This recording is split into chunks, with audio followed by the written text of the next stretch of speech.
Hello and welcome back. The other day I did a brief video on the Cree A19, what they call the A19, and that's just the form factor of the lamp, but it was the early one that had this heatsink around the base. And at the time I said I should go out and get one of the new 4-flows and do an A-B comparison. And so I went out and grabbed a couple of them, and this is just a brief video on the differences between the two. We did some RF work on here, and I'm also going to do that on this one tonight, and we'll do a comparison, a quick A-B comparison between the two of them. As you can see, the new 4-flow, as they call it, has a much more incandescent-ish look to it. And at this distance, at this lighting, I don't know what will show up in the camera, you may be able to see the ventilation down here and at the top, what they use to pass the air through here. If you want to see what the inside of this thing looks like, AVE on his videos has done a teardown on one of these lamps. He went a bit medieval on one and disassembled it destructively. Now I tried to open one of these by gently squeezing it in the vise and seeing if I could break it along the seam where they did the ultrasonic weld. But it was obvious I was totally going to destroy the lamp, and I figured since AVE had already done that for us, you could go to his website and take a quick look. Now, he complained about the solder and the spring contacts on the inside of these. I have no such worries about that. As you saw from the video on this lamp, Cree uses very good springs. The material they use for their spring contacts is a very good material. It will maintain its springiness, if you will. He was concerned about corrosion on the solder contact. They're not using a lead solder in here. They're using a lead-free solder like most modern electronics, and it has a little bit of silver in it. I do not think there will be any problem for the life of this light bulb for the contacts that are inside of here, even though they're just a spring contact against a solder pad.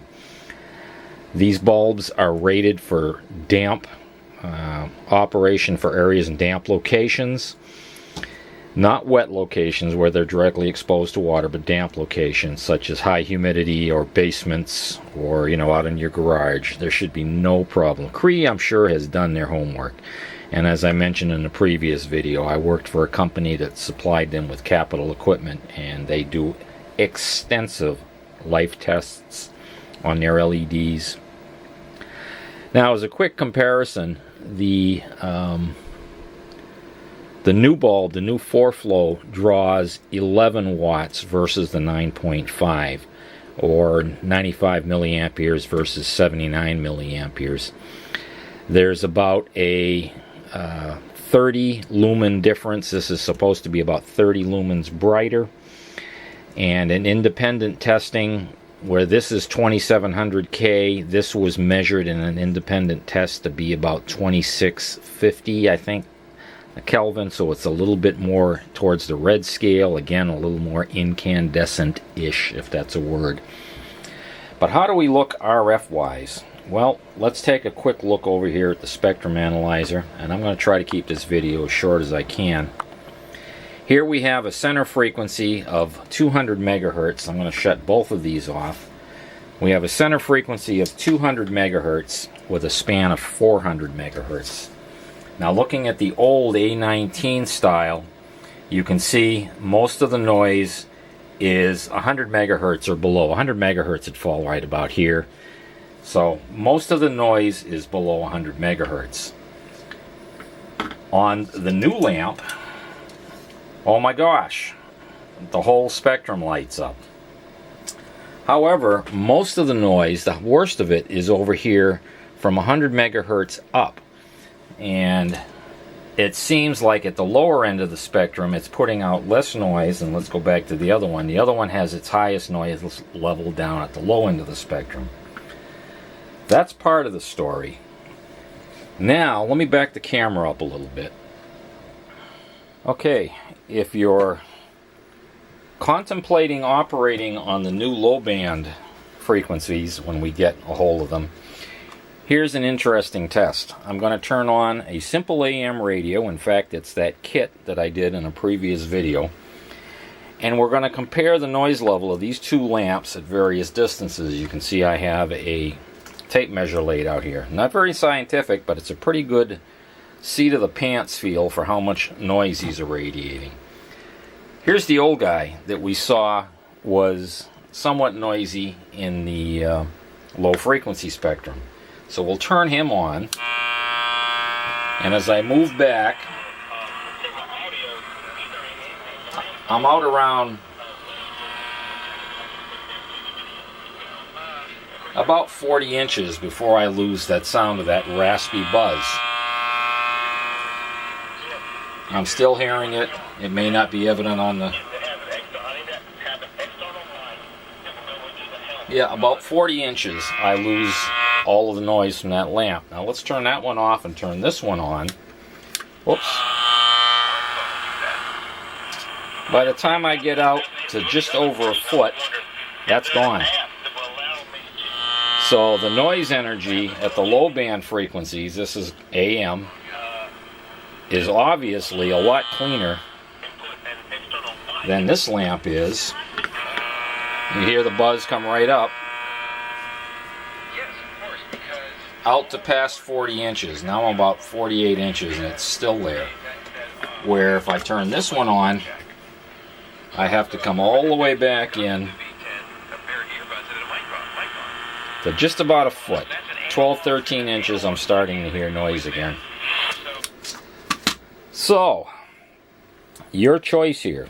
Do you go with the one that makes more noise at VHF, which would be the new 4-flow, or the one that makes more noise down at the bottom end, and probably, well, it is fairly quiet up at the VHF spectrum? Depends on what kind of work you're doing. Now my antennas are way up at the top of an 80-foot tower, and everything's well shielded, so both of these are going to be fine until I start operating VLF. If I start operating VLF, I'm obviously going to put 4 flows in where I'll have less background noise, because that's going to carry at 100 kilohertz or 100 or 500 kilohertz. I should also mention temperature.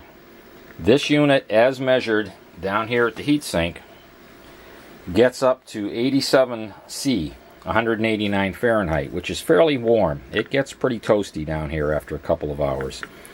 This lamp, after being on for 2 hours, the 4-flow, the highest temperature I could find anywhere, and that was where the heat was coming right out the top, and I flipped it over and measured it coming out down here. The highest temperature I could find was 52 degrees. So it's a difference between 87 and 52, or 189 Fahrenheit and 122 Fahrenheit. So obviously Cree's done their homework, and they're getting their temperatures under control in these lamps. Now I'm sure there's hot spots inside the lamp, but as far as the airflow through the lamp and keeping it cool, they're beginning to make some serious improvements. And there you have it. Quick and dirty. Not highly scientific, but it gives you some idea of a comparison between these two lamps. Oh, and as you can see in this photograph that where I've played with the exposure a little bit, you can very clearly see the ring of LEDs on the old style, where the new style gives a much more uniform incandescent-ish looking light, if you will. And in these two shots taken from about 20 feet away from an overhead light fixture, the new 4-flow is indistinguishable from an incandescent lamp. You'd swear you were looking at a normal incandescent lamp, where if we take a quick look at the old one here, it's obvious that it's a round sphere sitting on some kind of heatsink. Not that it's unattractive, but you can tell they're heading in the direction of making these look more and more like a common LED, getting them closer and closer to the color temperature of a true tungsten lamp, and getting their heat flow under control. Now let's just hope that they stay on top of the RF noise emission. I'm the Radio Mechanic. Thanks for stopping by. See you soon. Couple more quick tests. I remembered I have this old Alinco 100 kilohertz to 2 gigahertz receiver here. So I've plugged in 150 megahertz, and you can see the old one fairly quiet. The new one, we've got noise in the VHF spectrum as borne out by the spectrum analyzer. Let's try going up to 200 megahertz, shall we? Oh, we got a birdie there. I'll get rid of the birdie. Noise there. Virtually silent at VHF. Let's try 400 megahertz.